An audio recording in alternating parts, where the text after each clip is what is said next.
नमस्कार दोस्तों। तो चलिए आज हम लोग पढ़ेंगे भारतीय संविधान। ठीक है, क्या पढ़ेंगे? भारतीय संविधान। तो इससे जो महत्वपूर्ण क्वेश्चंस आए हुए हैं उसको हम लोग देखेंगे। तो चलिए शुरू करते हैं। फर्स्ट क्वेश्चन है कि शासन की एकात्मक पद्धति का लाभ क्या है? तो इसका लाभ है दृढ़ राज्य। ठीक है, ये क्वेश्चन पूछा गया है एसएससी में। तो दोस्तों बीपीएससी का जो एग्ज़ाम होने जा रहा है 27 को, उसके लिए भी बहुत ही महत्वपूर्ण है, इसलिए इसको आप ज़रूर देखिएगा। तो दोस्तों इसका डिस्क्रिप्शन भी हम लोग साथ में करते चलेंगे कि शासन की एकात्मक पद्धति में केंद्र सर्वोपरि होता है और राज्य यानी राष्ट्र को सुदृढ़ता प्रदान करता है। निम्नलिखित में किस देश का अलिखित संविधान है? यानी जो लिखित रूप में नहीं है तो ये यूके का है, यानी ब्रिटेन का संविधान जो है अलिखित है और यहाँ संसदीय परंपराओं के आधार पर शासन होता है। यूएसए, पाकिस्तान और भारत के संविधान जो हैं वो लिखित हैं। भारत की संविधान सभा किसके कहने पर बनाई गई थी दोस्तों? तो इसका सही उत्तर हो जाएगा कैबिनेट मिशन के, यानी भारतीय संविधान सभा का गठन कैबिनेट मिशन योजना के सुझाव पर 1946 में किया गया था। ठीक है, इस संविधान सभा के गठन संविधान के निर्माण के लिए किया गया था। अब दोस्तों बहुत ही इम्पोर्टेंट है कि भारत के संविधान सभा का अध्यक्ष कौन था? तो संविधान सभा का अध्यक्ष डॉक्टर राजेंद्र प्रसाद थे। ये क्वेश्चन हमेशा पूछा जाता है और हो सकता है कि बीपीएससी 66 में भी आपसे पूछ दिया जाए। तो थोड़ा सा इस पर विस्तार हम लोग विस्तृत रूप से देख लेते हैं। देखिए, संविधान सभा के अध्यक्ष डॉक्टर राजेंद्र प्रसाद थे। 9 दिसंबर 1946 को संविधान सभा द्वारा सच्चिदानंद सिन्हा को अस्थायी अध्यक्ष चुना गया, लेकिन 11 दिसंबर यानी 2 दिन बाद 1946 को राजेंद्र प्रसाद को संविधान सभा का अस्थायी अध्यक्ष के रूप में निर्वाचन हुआ और साथ ही वे भारत के प्रथम राष्ट्रपति भी थे। दोस्तों तो बहुत इम्पॉर्टेंट क्वेश्चन है, इसको ध्यान से देखिएगा। निम्नलिखित में भारतीय संविधान सभा का अध्यक्ष कौन था? क्वेश्चन देखिए, घुमा फिरा के ऐसे आएगा। डॉक्टर राजेंद्र प्रसाद। राजनीतिक समता पाई जाती है तो सार्वभौमिक वयस्क मताधिकार में पाई जाती है। अब सार्वभौमिक वयस्क मताधिकार की स्थिति में देश में प्रत्येक वयस्क नागरिक को अपना प्रतिनिधि चुनने हेतु मत देने का अधिकार प्राप्त होता है और यही राजनीतिक समता की स्थिति को दर्शाता है दोस्तों। तो ये बहुत इंपॉर्टेंट है। धर्मनिरपेक्ष राज्य किसे कहा जाता है? देखिए, बहुत सारे देश हैं जो धर्मनिरपेक्ष नहीं है, जैसे अपने बगल में ही पाकिस्तान है, वो भी धर्मनिरपेक्ष नहीं है, जिसे इंग्लिश में आप लोग बार बार नेताओं के मुंह से सुनते होंगे कि सेकुलर। तो वो सेकुलर। तो देखिए, सेकुलर राज्य किसे कहा जाता है?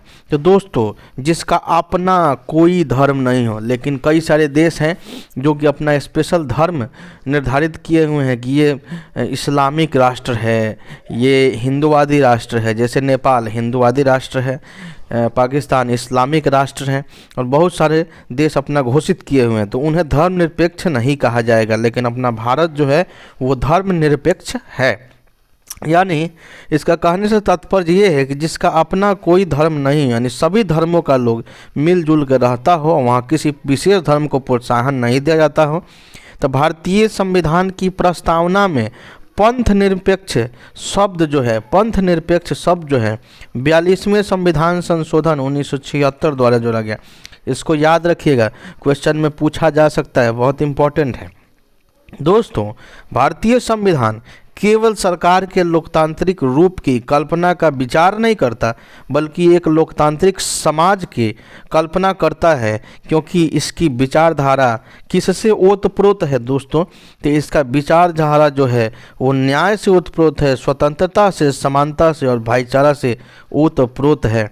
दोस्तों भारतीय संविधान की प्रस्तावना से ही क्लियर हो जाता है कि सरकार के लोकतांत्रिक रूप की ही कल्पना नहीं करती, बल्कि एक लोकतांत्रिक समाज की भी कल्पना करती है, जहां न्याय, स्वतंत्रता, समानता और बंधुत्व की विचारधारा से ओतप्रोत। संविधान के अंतर्गत भारतीय लोकतंत्र के आदर्शों को हम कहाँ देख सकते हैं?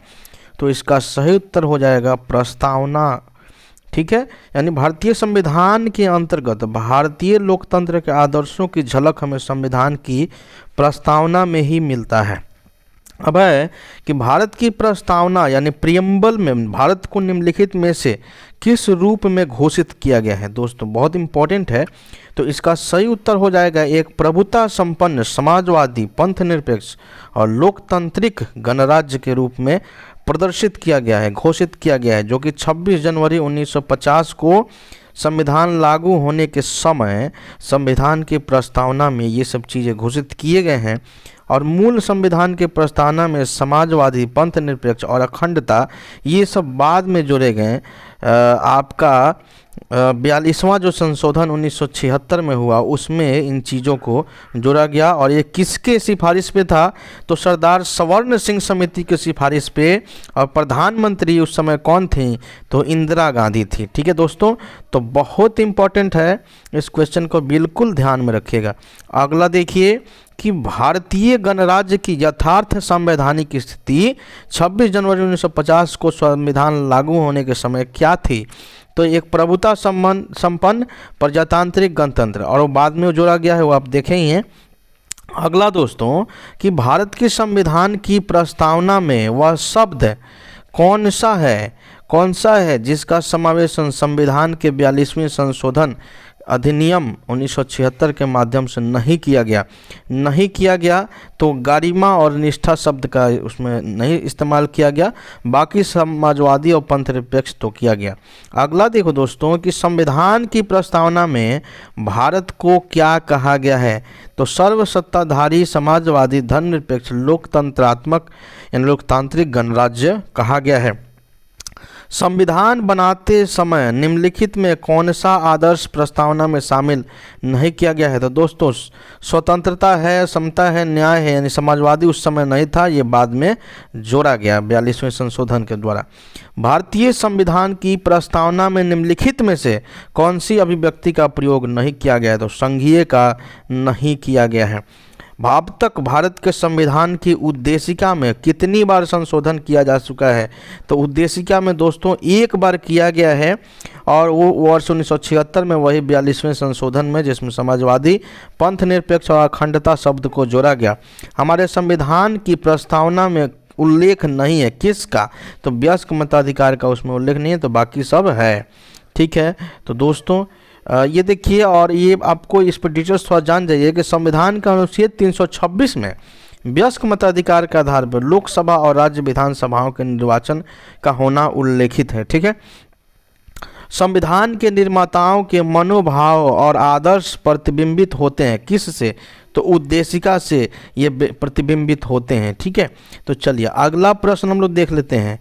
ये देखिए, भारत के संविधान में संघीय शब्द का प्रयोग कहाँ पे हुआ है, दोस्तों तो संविधान में कहीं भी संघीय शब्द का प्रयोग नहीं हुआ है, बल्कि राज्यों का संघ इसका प्रयोग हुआ है, अनुच्छेद 1 के अंतर्गत हुआ है, अनुच्छेद 1 के अंतर्गत हुआ है। ठीक है, अगला देखिए कि संविधान में सौमिश्र भारत का वर्णन निम्नलिखित में किस प्रकार किया गया है, तो दोस्तों राज्यों का संघ यानी राज्य क्षेत्रों का एक परिसंघ इसके रूप में किया गया है। और अनुच्छेद 1 में उसके अनुसार भारत अर्थात इंडिया राज्यों का संघ होगा। ठीक है, और प्रारूप समिति के अध्यक्ष जो थे डॉक्टर भीमराव अंबेडकर, यद्यपि संविधान की संरचना परिसंघात्मक है, किंतु यह परिसंघ इकाइयों के बीच किसी समझौते का परिणाम नहीं है तथा किसी भी संघटक इकाइयों को उससे अलग होने का अधिकार भी नहीं है। तो यह स्पष्ट कहा गया है।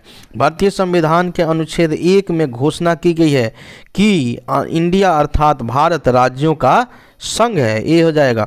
तो देखिए क्वेश्चन को, एक ही क्वेश्चन को कितने तरीके से पूछा जा सकता है। संविधान के अनुच्छेद 1 में भारत को क्या कहा गया है मेरे प्यारों, तो इसका सही उत्तर हो जाएगा राज्यों का संघ कहा गया है। दोस्तों इसको ध्यान दीजिए, शक्तियों का विभाजन और स्वतंत्र न्यायपालिका किसकी दो महत्वपूर्ण विशेषताएं हैं, तो संघ का, सरकार का संघीय स्वरूप का ठीक है दोस्तों, हुआ कि संघ और राज्यों के बीच में शक्तियों का विभाजन किया गया है और यही संघात्मक संविधान का मूल तत्व है। यह विभाजन प्रायः एक संविधान सभा द्वारा किया जाता है जो देश की सर्वोच्च विधि होती है। चूंकि सरकारों को शक्तियों का विभाजन एक लिखित संविधान द्वारा होता है जिससे विभिन्न सरकारें और एक दूसरे के कार्य क्षेत्र में हस्तक्षेप नहीं करें। इसके लिए एक ऐसी संस्था की आवश्यकता होती है जो स्वतंत्र एवं निष्पक्ष रूप से केंद्रीय और राज्य सरकारों के बीच के विवादों को निष्पक्षता से निपटारा कर सके। भारत में संघ राज्य क्षेत्रों की संख्या कितनी है? तो इसका सही उत्तर हो जाएगा 7। लेकिन अब ये हो गए हैं 8। ठीक है, तो केंद्र शासित प्रदेश, ठीक है ना।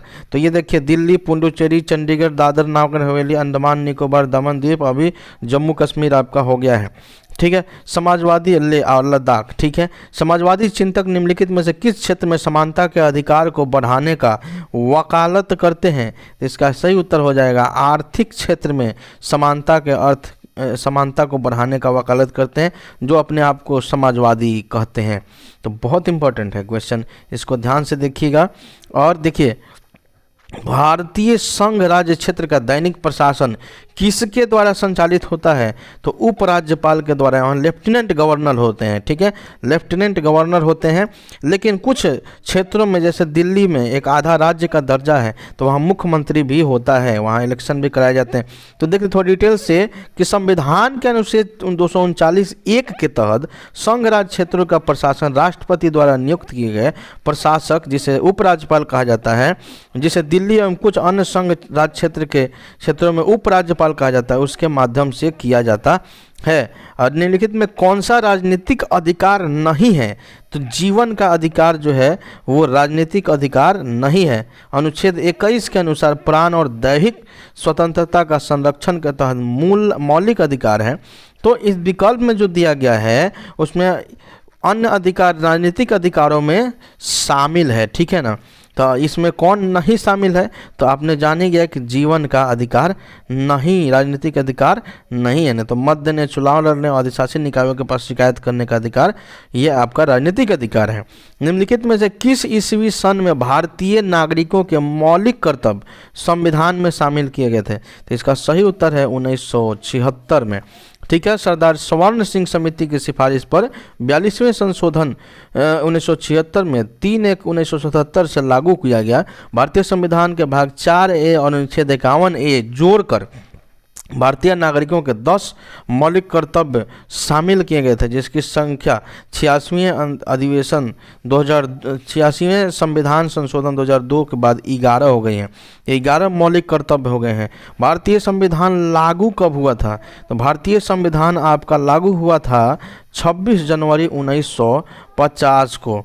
देखिए, संविधान सभा की तृतीय यानी तीसरा वाचन की समाप्ति 26 नवंबर 1949 को हुई और इसी तिथि को सभा के सभापति के हस्ताक्षर के साथ ही संविधान को अंगीकृत कर लिया गया। यानी 26 नवंबर 1949 को अधिनियमित किया गया और आत्मसमर्पित किया गया।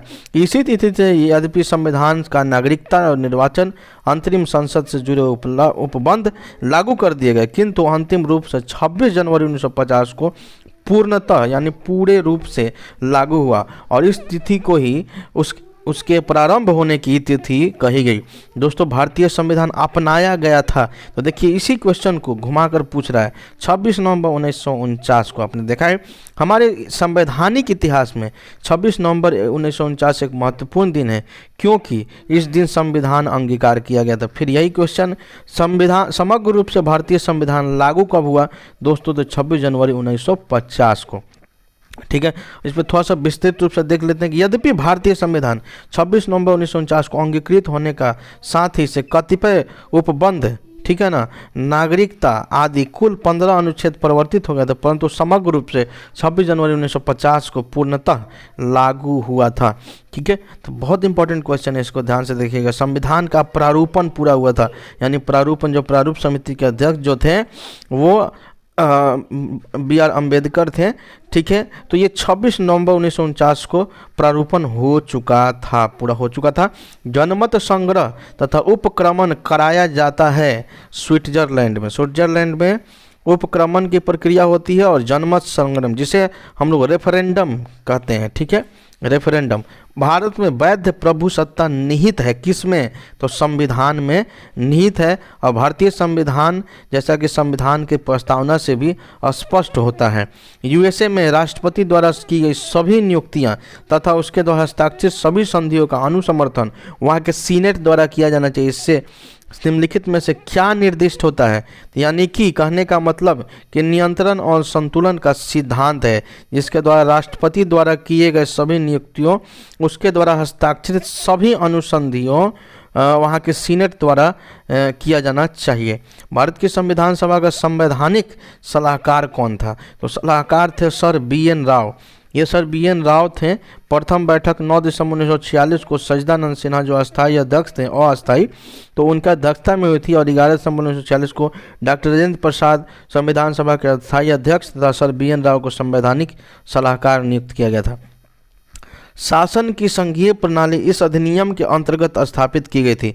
किस अधिनियम के तहत स्थापित की गई थी? तो गवर्नमेंट ऑफ इंडिया एक्ट 1935 के तहत स्थापित की गई थी। यानी भारत शासन अधिनियम 1935 के तहत स्थापित की गई थी, ठीक है। भारत सरकार अधिनियम 1935 के अंतर्गत स्थापित की गई थी संघीय प्रणाली, ठीक है। अगला देखते हैं कि भारत के संविधान सभा गठित करने का आधार क्या था? तो इसको गठित करने का आधार कैबिनेट मिशन प्लान 1946 था। इसी के आधार पर गठित किया गया था।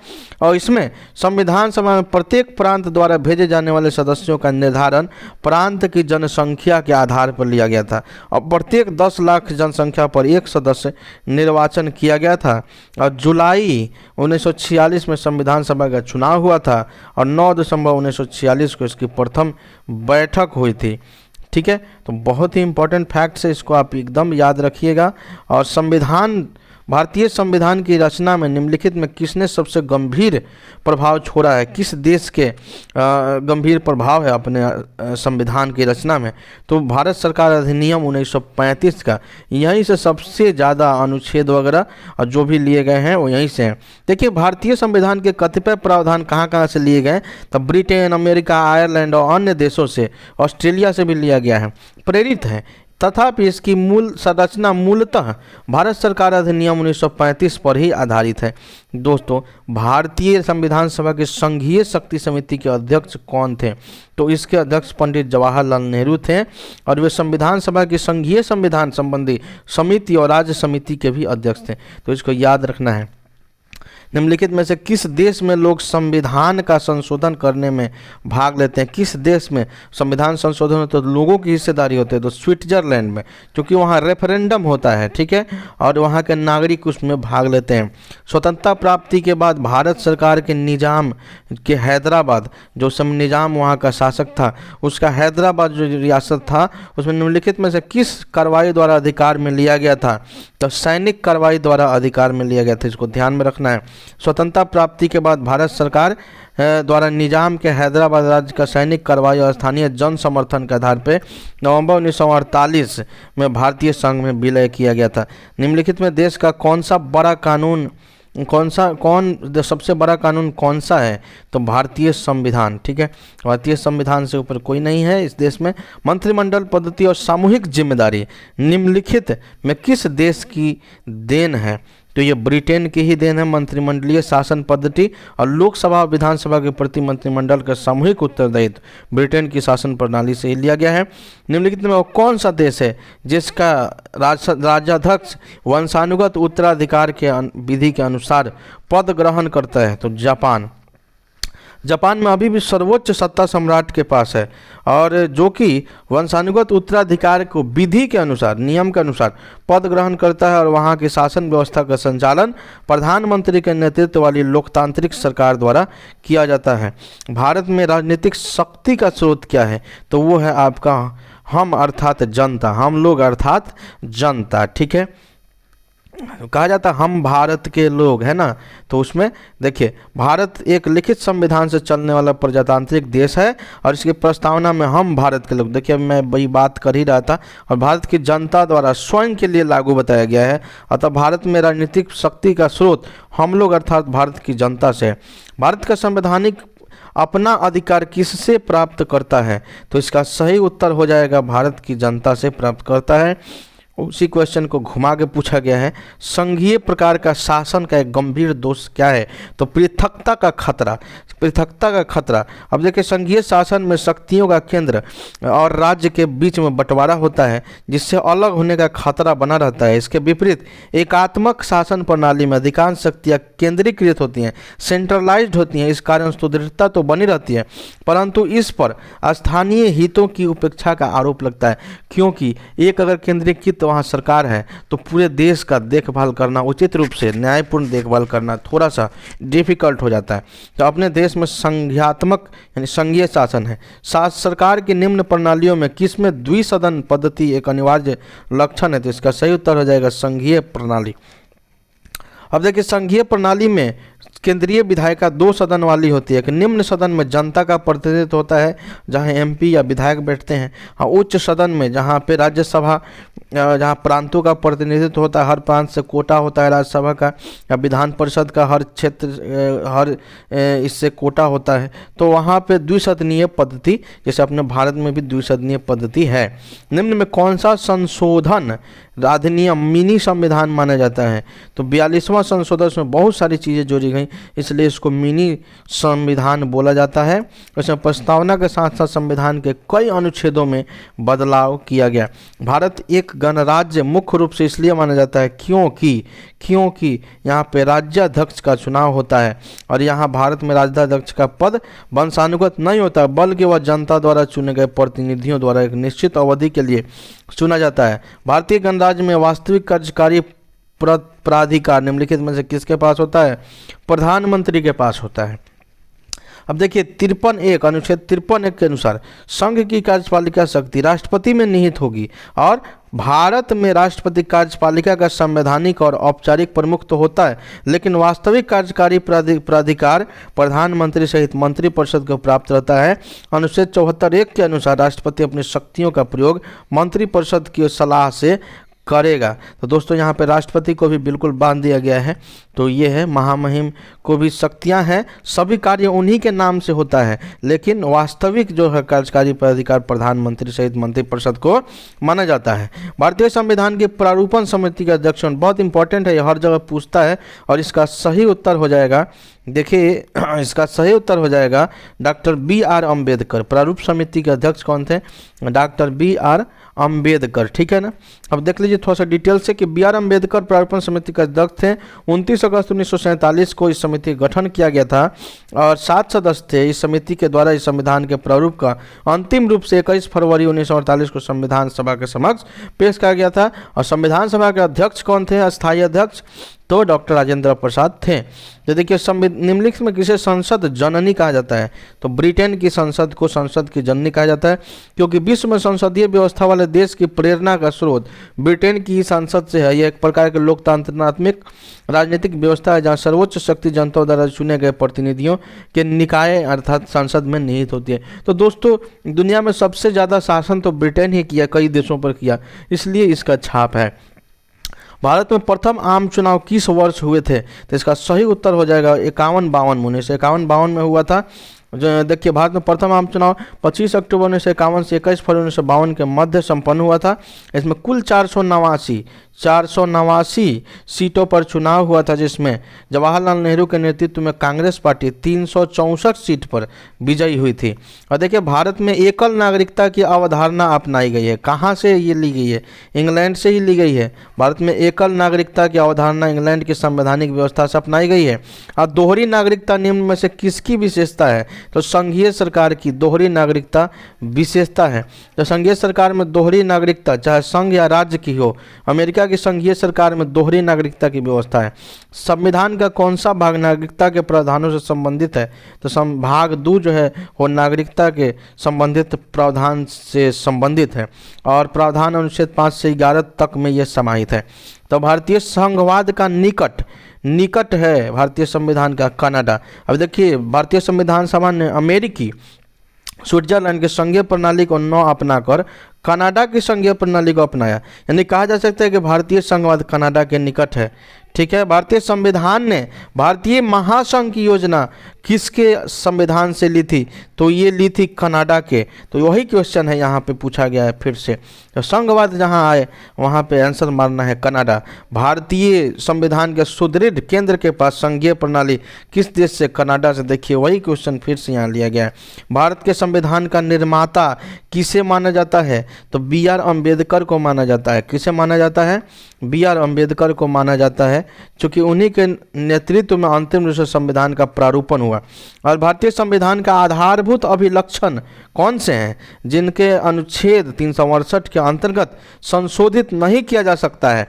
तो इसका सही उत्तर है संप्रभुता, भूभागीय अखंडता, संघीय प्रणाली, न्यायिक समीक्षा, शासन की संघीय प्रणाली। इसको अब संशोधित नहीं किया जा सकता अनुच्छेद 368 के तहत। और ये देखिए इसका डिटेल्स थोड़ा जान जाइए तो देखिए बोम्मई केस में उच्चतम न्यायालय ने संविधान के आधारभूत लक्षणों में इनको शामिल किया है और इसमें अनुच्छेद 368 का अधीन संशोधित नहीं किया जा सकता है, ये स्पष्ट है। निम्नलिखित में यूएसए के संविधान की विशेषताएं कौन सी हैं जो हमारे संविधान के निर्माताओं द्वारा ग्रहण किए थे अमेरिका से? तो उपयुक्त सभी। देखिए न्यायिक समीक्षा ये अमेरिका से ली गई हैं। मौलिक अधिकार अमेरिका से। उच्चतम न्यायालय के न्यायाधीशों को हटाना ये अमेरिका से लिया गया है। इसको थोड़ा विस्तार में जान जाते हैं कि अमेरिकी संविधान से भारतीय संविधान के निर्माताओं द्वारा न्यायिक समीक्षा, मौलिक अधिकार, संविधान की सर्वोच्चता, उपराष्ट्रपति से संबंधित व्यवस्था, न्यायिक पुनरावलोकन, राष्ट्रपति और उच्चतम न्यायालय के न्यायाधीशों को हटाने की प्रक्रिया ग्रहण की गई। ये सब अमेरिका यूएसए के संविधान से लिया गया है। हमारे संविधान में न्यायिक समीक्षा की धारणा किस देश के संविधान से ली गई है? तो फिर वही क्वेश्चन है, यूएसए हो जाएगा इसका उत्तर। ठीक है, विश्व में सबसे बड़ा संविधान किस देश का है? तो विश्व में सबसे बड़ा संविधान भारत का ही है, जिसमें 395 अनुच्छेद, 8 अनुसूचियां हैं। ठीक है, अब हो गए हैं ये 395 अनुच्छेद और 12 अनुसूचियां अब हो गई हैं। किस राज्य के मामले में संसद संघीय सूची में दिए गए विषयों पर केवल राज्य से परामर्श करके ही विधि निर्माण कर सकती है? बहुत ध्यान देने वाली बात है। तो जम्मू और कश्मीर। ठीक है, जम्मू और कश्मीर संविधान के अनुच्छेद 370 के तहत संसद संघ सूची और समवर्ती सूची के विषयों पर राज्य जम्मू कश्मीर राज्य के मामले में केवल राज्य सरकार से परामर्श करके ही विधि निर्माण कर सकते। दोस्तों तो अभी तो वहाँ पे एक तरीके से राष्ट्रपति शासन और केंद्र शासित प्रदेश को घोषित कर दिया गया है, तो ये चीज़ें अब वहाँ के लिए नहीं है। ठीक है, अब खत्म। भारत का अनुच्छेद 370 किस राज्य पर लागू होता है? तो ये क्वेश्चन फिर से है, तो ये खत्म कर दिया गया। इस क्वेश्चन को आप जाने दीजिए। कोई व्यक्ति भारतीय नागरिक नहीं होगा यदि इनमें से क्या? तो आप देख लीजिए ऑप्शन, और इसका सही उत्तर हो जाएगा सी, यानी कि आपका हो जाएगा स्वेच्छा से दूसरे देश से नागरिकता ग्रहण कर चुका है, वो यहाँ का नागरिक नहीं होगा। ठीक है, बाकी सब में होगा। तो बाकी ऑप्शन को भी हम लोग देख लेते हैं थोड़ा, कि विदेश में 5 वर्ष से अधिक रहा हो, विदेशी न्यायालय द्वारा दंडित किया गया हो, वो भी नहीं, वो आपका होगा यदि वह, लेकिन स्वेच्छा से दूसरे राष्ट्र का नागरिकता ग्रहण कर चुका हो, वो नहीं होगा। ठीक है, अगला देखिए कि देखिए, और इसको थोड़ा विस्तार से जान जाते हैं कि संविधान के अनुच्छेद 9 के अंतर्गत नागरिकता संबंधी उपबंध मात्र लोगों से संबंधित है जिन्होंने इसके प्रारंभ होने से पूर्व किसी विदेशी राज्य की नागरिकता प्राप्त कर ली थी। संविधान लागू होने के उपरांत नागरिकता की प्राप्ति और समापन के संबंध में पूर्ण व्यवस्था नागरिकता अधिनियम में दिया गया है। भारतीय नागरिकता अधिनियम 1955 की धारा 9 के अनुसार दूसरे देश की नागरिकता स्वीकार करने पर और धारा 10 के अनुसार केंद्रीय सरकार द्वारा लोकहित में नागरिकता का समापन किया जा सकता है। स्थानीय सरकारें आधार हैं, किसका आधार है? लोकतंत्र का है, लोकतंत्र का, क्योंकि लोकतंत्र को जीवित बनाने के लिए लोगों की सहभागिता जो है आवश्यक है। पंडित जवाहरलाल नेहरू ने कहा था कि गांव के लोगों को अधिकार सौंपने चाहिए, उनको काम करने दो, चाहे वे हजारों गलतियां करें, उससे डरने की आवश्यकता नहीं है। स्वतंत्र भारत में निम्नलिखित में कौन सी प्रणाली लोकतंत्र के वास्तविक आधार के ही विपरीत जाती हैं? तो जाति व्यवस्था, ये वास्तविक आधार के विपरीत जाती हैं, ये अभी तक समाप्त नहीं हुए हैं। स्वतंत्र भारत के संबंध में यह परिकल्पना की गई थी कि लोकतांत्रिक शासन व्यवस्था के स्थापना के बाद जाति व्यवस्था का प्रभाव समाप्त हो जाए, किंतु स्वतंत्रता के 6 दशकों के बाद भी जाति व्यवस्था अभी तक घनिष्ठ संबंध स्थापित किए राजनीति से, जो कि लोकतंत्र के वास्तविक आधार के ही खिलाफ है, विपरीत है। लोकतंत्रात्मक प्रणाली में निम्नलिखित में से कौन सा तत्व आवश्यक है? तो उक्त सभी कौन कौन सा? स्वतंत्र निष्पक्ष चुनाव, अवसर की समानता और अधिकारों का संरक्षण, ये सभी महत्वपूर्ण है। और ये देखिए, भारत के मूल अधिकार और मूल कर्तव्य हम लोग अगले वीडियो में देखेंगे। तब तक के लिए इतना ही। बहुत बहुत धन्यवाद हमारे साथ जुड़ने के लिए। वीडियो को लाइक और शेयर कीजिए, साथ ही चैनल को सब्सक्राइब करके बेल आइकन अवश्य दबा दीजिए। एक सब्सक्राइब तो बनता है, तो सब्सक्राइब करते जाइए और साथ ही अगली वीडियो के लिए हमारे चैनल में फिर से आइए। बहुत बहुत धन्यवाद। अपना विशेष ख्याल रखिए। जय हिंद, जय भारत, वंदे